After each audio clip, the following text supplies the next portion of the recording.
Louisiana is recognized for 5 minutes. Thank you, Mr. Speaker. It has been over 6 years since backers of the Keystone XL pipeline first submitted an application to the U.S. State Department on September the 19th, 2008, to build this energy infrastructure project and bring jobs and greater energy security to America. Now, building the Keystone XL pipeline would create more than 40,000 average annual jobs over a 1 to 2 year construction period, putting $2 billion into workers and their families' pockets and giving a much-needed boost to the American construction sector. In addition, tens of thousands of jobs will be supported throughout the supply chain. Jobs from manufacturers that make the steel pipe, the thousands of fittings, valves, pumps, control and safety devices required for a major pipeline.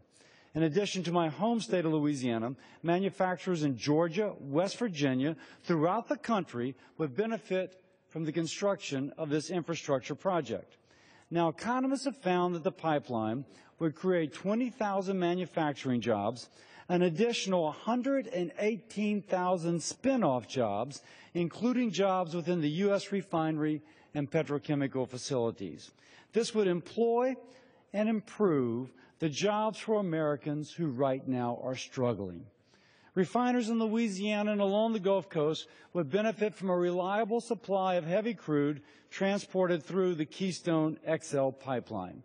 These petrochemical plants employing the families that right now are having the hardest time in this economy, this gives them those better jobs. The final State Department review found the pipeline would create over 40,000 jobs without significant environmental impact. Now note, Canada's oil sands are going to be developed with or without this pipeline. The Canadian government is already on record stating that oil sands derived from crude oil will be exported to overseas markets like China. It'll be shipped on rail and in oil tankers, which may actually increase greenhouse emissions versus transportation to the U.S. by pipeline. Now, the case for approving the Keystone XL pipeline is clear and obvious, so why hasn't the President approved it? And up to this point, why hasn't Senator Reid allowed a vote on approving Keystone? If there was ever legislation that should not be difficult to get through the Senate, it is the Keystone XL pipeline. By the way, Pew Research reports that over 60% of Americans support it, as do major labor unions, every state along the pipeline's route, and the majority of the House of Representatives on 8 separate occasions voting on similar bills in the affirmative. So here we are on the 9th attempt.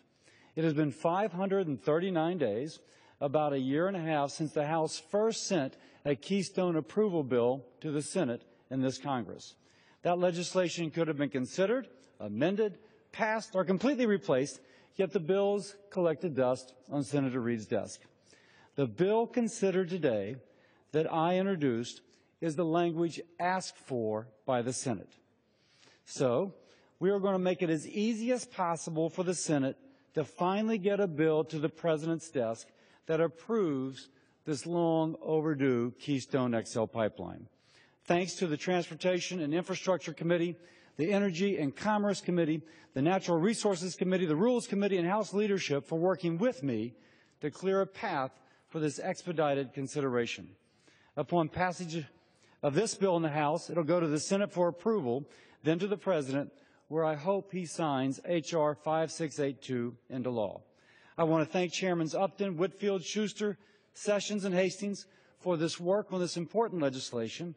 I particularly want to thank the American people for sending a signal in this last election. I want we in Washington, D.C. to work together to accomplish common sense legislation that will create jobs for families which are struggling now, but because of legislation like this, will have more opportunity and a better future. This is a perfect example of what the American people have asked us to do. I encourage my colleagues to join me in approving the Keystone XL pipeline to finally provide 40,000 promised jobs to the American people. Thank you. I yield back the balance of my time. Gentleman from Louisiana yields back the balance of his time. Gentleman from Kentucky reserves. Gentleman from California is recognized.